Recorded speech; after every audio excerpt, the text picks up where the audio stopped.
How can teachers motivate the students to study? Well, that's a very important and good question, because I think the first job of the teacher, a good teacher, is to be able to do this, to motivate the students and encourage them to do something that they wouldn't do otherwise. And I think there are different ways.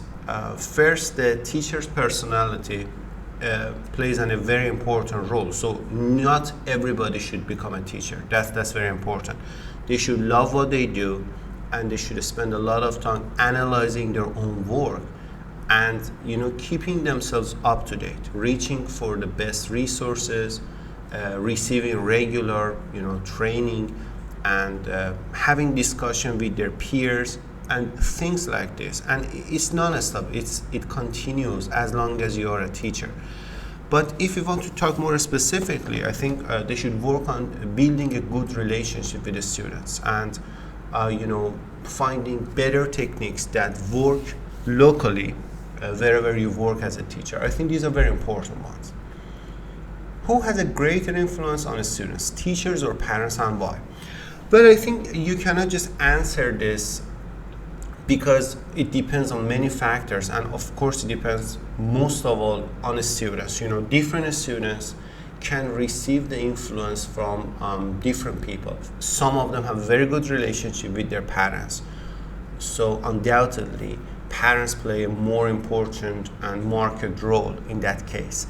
But when they come from broken families, or they have problems with their parents, problems of different source, or troubled children, maybe a teacher can open a window here and use this opportunity to form a good relationship. But still, it may not always work. So it depends. Sometimes a child has even a good relationship with both of them. I think that would be like the best case scenario. But it's not always like that, and they do not really want to listen in most cases. But I think both of them, or sometimes unfortunately neither, has a good influence, but sometimes we find cases that both of them have a good influence, and children can receive the best education in the best atmosphere. Do you think children should choose who they sit next to in class, or should the teachers make that decision? I think this also depends on the children. If a child is high achiever in the classroom, probably the teacher can define, can give them more freedom, give them some space to choose for themselves. But sometimes it's impossible for a child, for a student to choose, to make that decision, because sometimes they naturally are full of energy, and they do not really like the educative material, and they do not like to sit in the classroom. They're children, they want to go out and play. They become playful in class, so sometimes teachers have to separate them in order to keep the class in order. So it's impossible that you give that freedom and you say that it's just a child's decision to do whatever they want, or wherever they want, sit wherever they want. So obviously teachers have to intervene sometimes and try to make that decision themselves. But sometimes it's possible, especially in developed countries where students are ready and more receptive toward the educative material. And it's more fun and based on latest techniques, and they really like to be in classroom. Maybe in that case you can expect teacher give them some space and give them the opportunity to choose for themselves. What should a teacher do when a student is bullying another student? It's a very important and interesting question, because it happens all the time everywhere in the world, regardless of the origin or race or culture. Bullying is a very important issue, and I think the first step would be to discuss the issue with both the bully and the victim. Maybe it's the best approach that this discussion is just teacher and the person of interest, and in that case not everybody in the room, and they understand why it's wrong to do that. Because for a more powerful child in the class, a person with more physical strength, it's very easy to just do this, to bully other people, to force them to do what they want. And in places that this is a frequent occurrence, in areas, in schools that this is very frequent, teachers do not really care and they do not really want to intervene because they know that it's very frequent, it's everywhere, and it may not work the way they want. They just do it again and again, and they get tired and fed up. They just ignore it.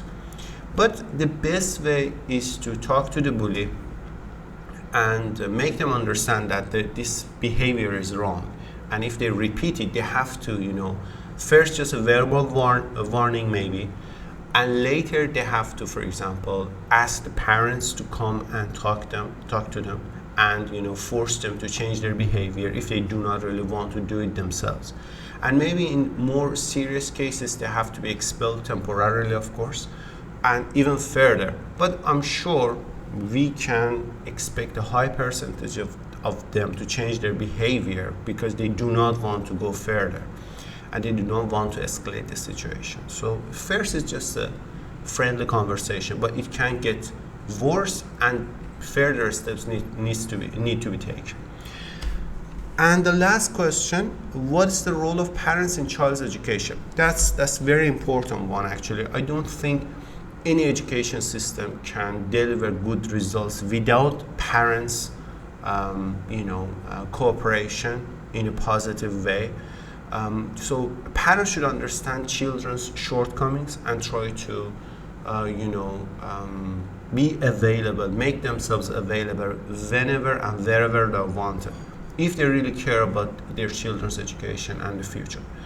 And they should have an active role. They should be part of their assignments. Of course, we do not mean that they should do the assignments for their children, but they should be there to answer any questions, to take care of any ambiguity that may occur, and they should educate themselves and try to be up to date. So some of the questions that children may have might be very difficult for them to understand.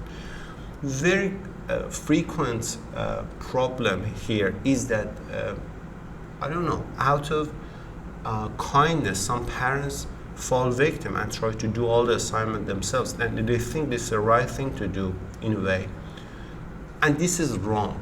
Parents should not do the assignments. Parents only should be a help, and children should do all the work. They are just a good friend in this process, and they should be in contact, touch, as I said, a good cooperation, a positive and fruitful relationship with people in charge in the school, and try to find the best way for their children because they know their children better than anyone else. So I think this is a good way that they can play a very good key role in this, and their children will be, important. First of all, they can get the best results, and they can make good progress in their academic qualifications, and then finally a good career problem, a better career prospects in the future. This is what each parent wants, I guess.